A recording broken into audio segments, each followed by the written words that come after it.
we'll start the tour of what they call the historic square area. So again, it's right down from where the main area is, where you see the carving, where you see the big carving on Stone Mountain. And it's just a series of just great old buildings, and I look forward just to walking around. I've never done this before. Again, I've been coming here for years and years and years. I've missed so much. So for you and for me, this is going to be a first.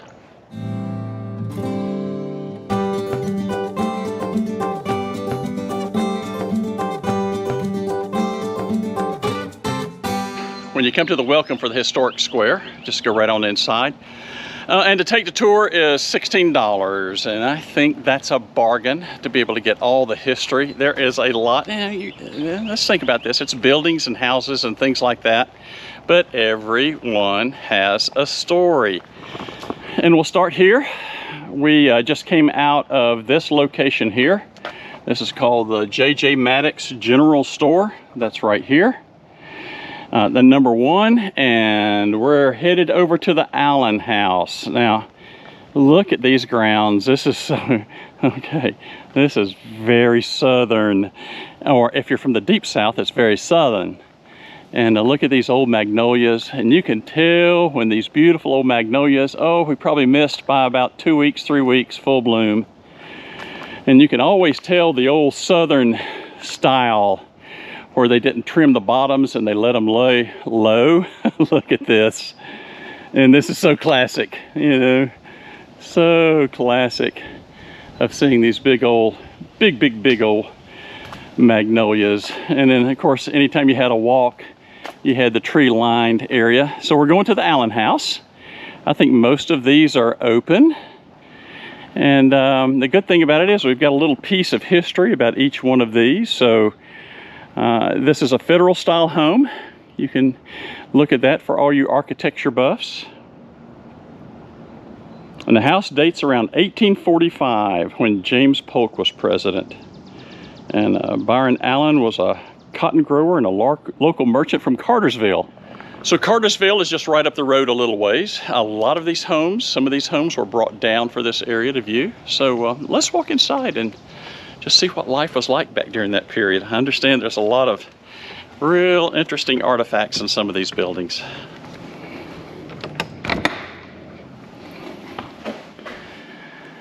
All right, first thing you'll notice about these old homes, if you can look at the walls, are all shiplap walls. And they all have an open foyer as you go into them. And this would be your dining room, very common for guests. Look at this, beautiful, very beautiful. I imagine, yeah, all the walls are shiplap. I imagine all the rooms are going to have a fireplace, I would expect. And this would be your parlor for guests that would be coming by. And of course, if you look over there, there's the big old family Bible. Look at this. And cane bottom chairs. Oh my goodness. This really is. And I'm going to call that a piano in the corner. So here you go. These are what they would refer to as rope beds. So you'd have either down or straw as a mattress. Oh my goodness. And for those of you who didn't know, outdoor plumbing was what was around. And yes, that is a very high-tech slop jar. And if you don't know what that is, Google it. Look at this children's bedroom. Oh my goodness. Look at this. Look at the old horse. Little bassinet. This has a downstairs.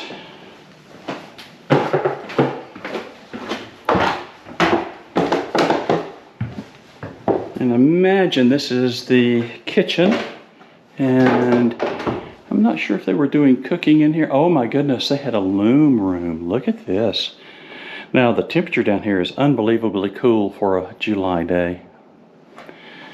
Quite substantially cool. They call this the keeping room. Look at this. Wow, look at the old beams for the structure. Now this is pretty high. I'm quite surprised for this period of home. I know it was moved and relocated, but you usually didn't see them quite this high. This is really a substantial structure. And a warming kitchen. Because most of these old homes, the kitchens were outdoors, and the reason they did that was because of fire. But there you see some form of cooking that might have gone on in that hearth. But a lot of your old homes back in the 1800s, early, even to late 1800s, had an external kitchen because they caught on fire all the time. And they'd rather the kitchen burn down than the entire home. All right, very interesting. Mid-1800 home. We got a lot more to see. Over the past year, you've probably realized by now that Joan and I are huge fans of Brooklyn bedding, and we're not the only ones who are fans. We get comments on our YouTube channel, and we get emails from ilovervlife.com weekly of people who have purchased Brooklyn bedding and go, it's made a difference. When we got our first fifth wheel, it was a Gateway, and the mattress was horrible. So we tried this foam and another type of foam and a memory foam and combinations of each. And then we got the gel topper, which was an awful experience. It was like sleeping in Jell-O. It was awful. Then we tried the pillow toppers, and we would just try to add and take away. Could we make it better? We could not make it better. And probably if you were to add everything up when we finished, we could have bought us a Brooklyn bedding mattress from rvmattress.com. And we did. We got us a new mattress. And the fifth wheel we have now, we have the Signature Series. It's awesome. And it gives us the best night's sleep. The comfort is just amazing. So much so that we got the Aurora for our home because we would rather sleep in the RV than our mattress at home. So we wanted the experience in both locations. Doesn't matter if you're a back or side or stomach sleeper, they've got a comfort level and a size for your specific RV. Even those odd cuts, they've got a sizing chart that you can specify what you need. You're not sure, they got a chat function on the website. You can talk to the folks there and they'll give you great guidance, as they did me. Even more so, 120 night sleep trial. That just shows you not just a quality of mattress, but a quality of company who believes in their product. 10-year warranty on the product. That's fantastic. Free shipping, made in the US, and it comes to your doorstep. Here you go. You just get it in a box. You lay it on top of your platform, take it out of the box, take it out of the plastic. Within minutes, these mattresses go to full size. They're ready to sleep on that night. No off-gassing. It's just a great mattress. Well, I would like to thank Brooklyn Bedding at rvmattress.com for sponsoring today's video. If you're interested in getting a Brooklyn Bedding mattress for your RV, it's very, very simple. Just go to rvmattress.com/ilovervlife. And then when you get ready to check out, use the code ilovervlife and get 25% off your purchase. It's just absolutely a great way to be able to get a mattress and find one that fits your budget. Now this next house is going to be interesting. This is the Dr. Chapman Powell house. It's believed to be one of the oldest houses in DeKalb County, one of the metro areas. And this guy was quite influential during his period of time. Unfortunately, we can't go inside, but we can kind of peek through. And this house was used as a field hospital during the Civil War, during the Battle of Atlanta. Just a beautiful structure. This is what they call a key lock log cabin. Different than a stack. First of all, you can see that all the logs are flat and hewn. More labor went into that, and then to be called a key lock, you can see here how the individual logs were locked and keyed. And one of the thoughts is the reason this house has survived so long through all the tornadoes in the area is because of its key lock construction. And then here again, the chinking, good old red Georgia clay. Look at that. But a simple house, and you can barely make it. I can't go upstairs, but you can see stairs to the upstairs loft. And look at this. And then here we go over to the right. That would be your cooking hearth. It looks like all these old homes during this period, everyone had a loom. They had to make their old clothing. And then you've got your table here. Isn't that something? And it said that this was both a living space, and this was also where Dr. Powell saw his patients during the period. He was born in 1798. Think about that. Was married in 1824 and built the cabin in 1826. Oh, what a beautiful old building, and it's to see the structure today, that it's survived all these years. What a beauty. Absolute beauty. Okay, we'll come up from Dr. Powell's log cabin. We're going to get back into, I think these are called federal style buildings. This is the Thornton house. One of the things that I'm really enjoying about how they've placed these houses is they look very period of what you would see, as you see here from this beautiful old home, the old fence around it to keep the barn animals out. But this house dates to around 1792. Think about that. George Washington was president during that period of time. This came from Greene County, Georgia, and it is a federal style house. And this was Redmond Thornton and his wife, Sarah Alford Thornton. This was their home. Isn't that a beauty? All right, we'll come into the garden. And it does make me wonder what the garden might have looked like during that period. This was quite, think about this, from the late 1700s, early 1800s. This was quite the home.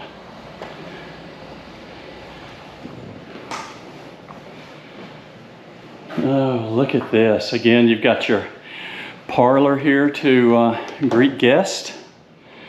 Look at this. This was quite the structure. That mantle over there is breathtaking. I think we can go upstairs. We'll do that. Master bedroom up front.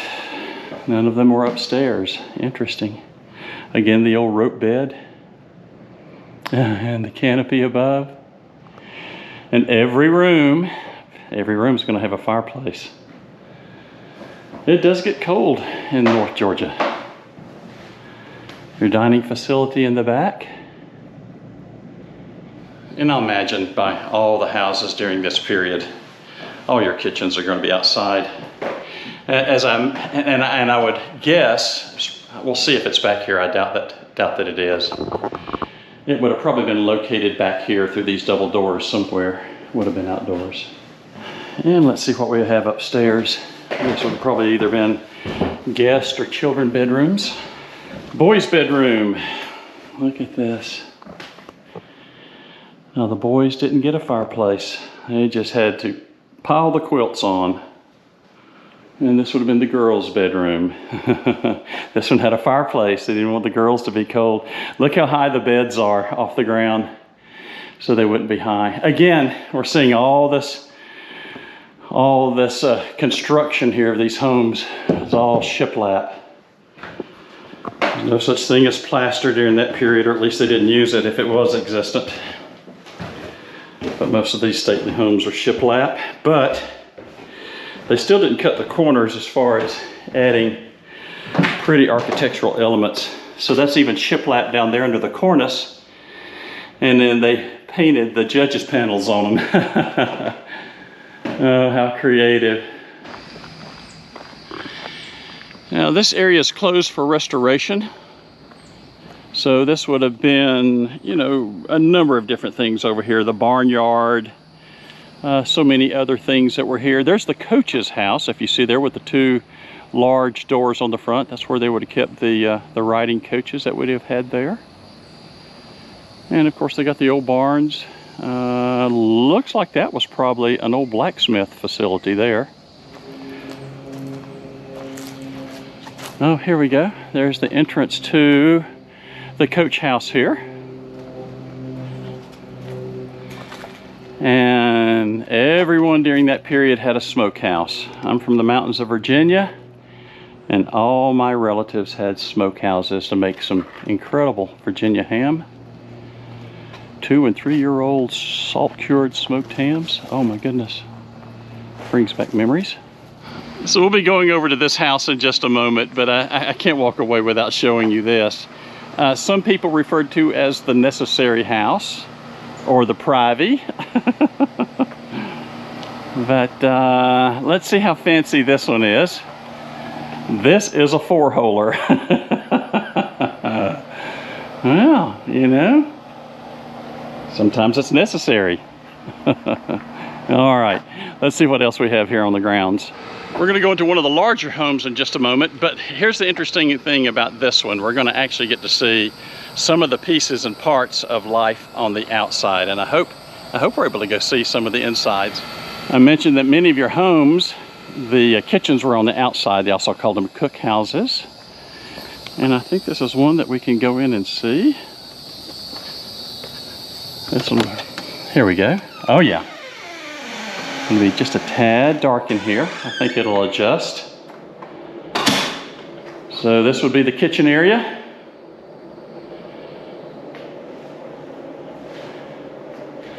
One thing you had for light during that period was a big kerosene lantern.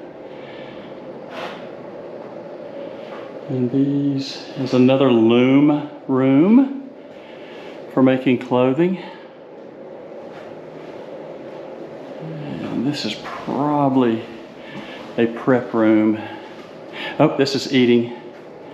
This is where the staff ate. So this would be a typical kitchen of a very large manor. Very large manor. Now, when I think of big southern homes, especially from the antebellum period, this is what I think about. This is the Davis house. Look at this.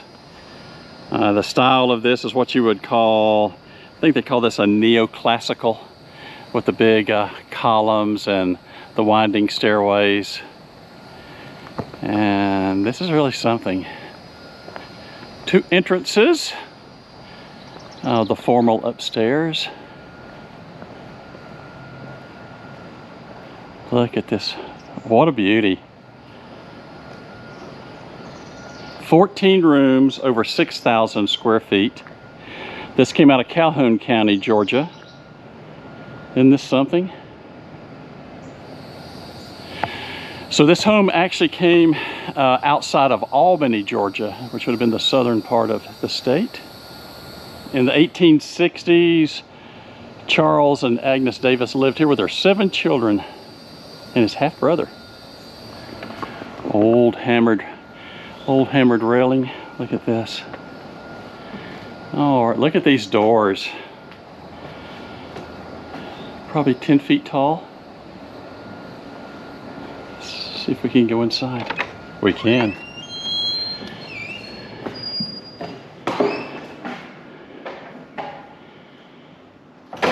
This house was built between 1845 and 1850 by Charles Davis. Oh, and this is quite stately. Look at the parlor here. Look at this. Wow. Now you wonder, big, giant high ceilings. And this is what you saw in the old southern manors because it was hot as blue blazes, especially in South Georgia around Albany. And then you see the big tall windows. And I can tell, I don't know if I can get close to some of these windows. You can tell this is the original glass on a lot of these. It's wavy. A lot of times they would open the top out to let the fresh air in.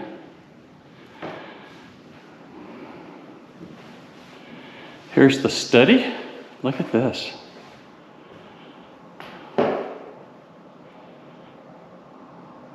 Wow, very elegant.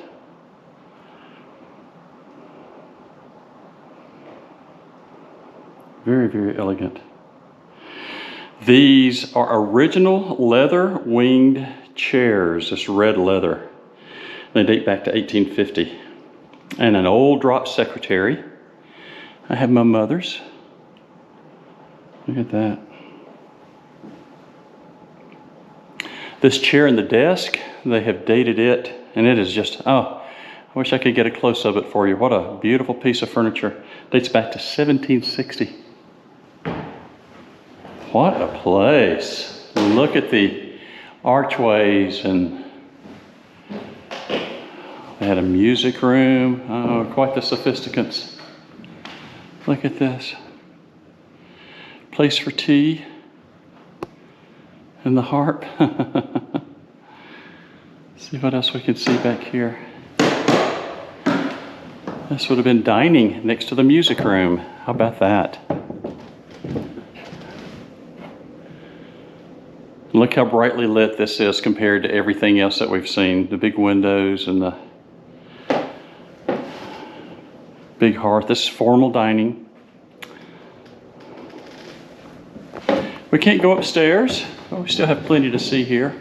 Now the interesting thing is this bedroom next to the study, and this would have been the boys' room. Look at this amazing hallway. Now, notice the difference here from some of the other homes that we've seen. Look at these walls. See the difference?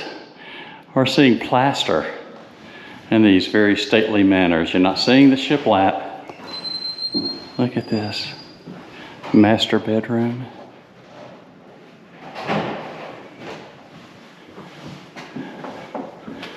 Washroom. And of course the girls' bedroom.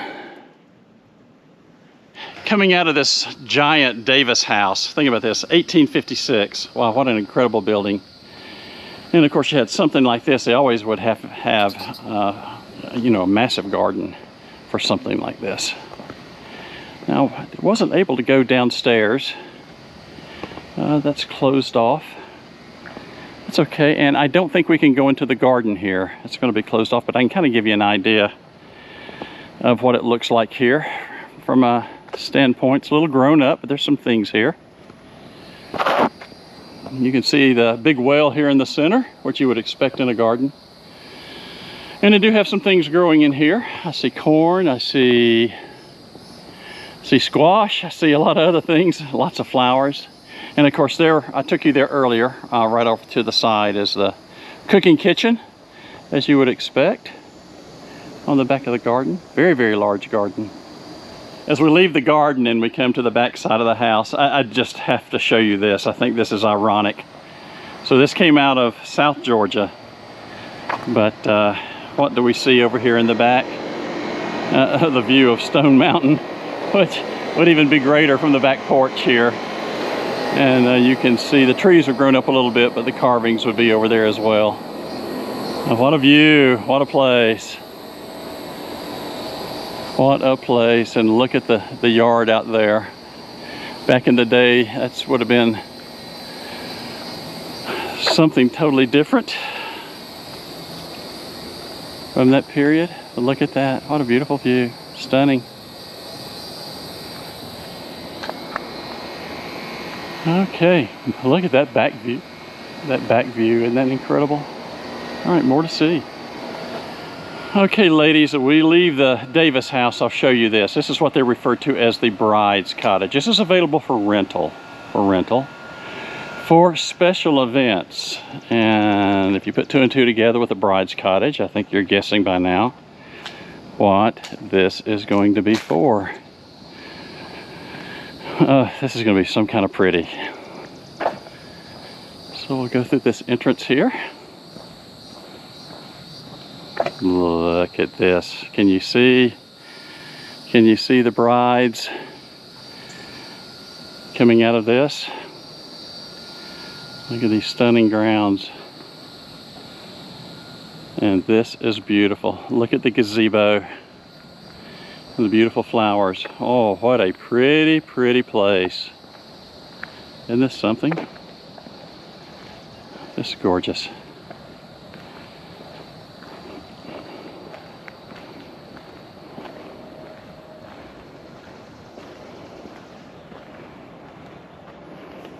I'll have to show this for the educators in my family. We have several. And this one's going to be a treat. All right, Julie, here you go. Think about this back in the day. This is the Powell Academy Schoolhouse, 1875. This is one of the last one-room schoolhouses from DeKalb County. Look at this. Isn't this something? 1875. Oh my goodness. One-room schoolhouse.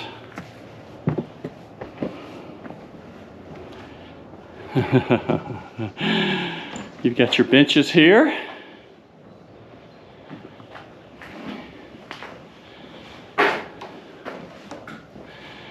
We have a piano for higher education. Look at that. And then, of course, this is where the teacher taught from. Heated with a good old fireplace, you bet. Isn't that something?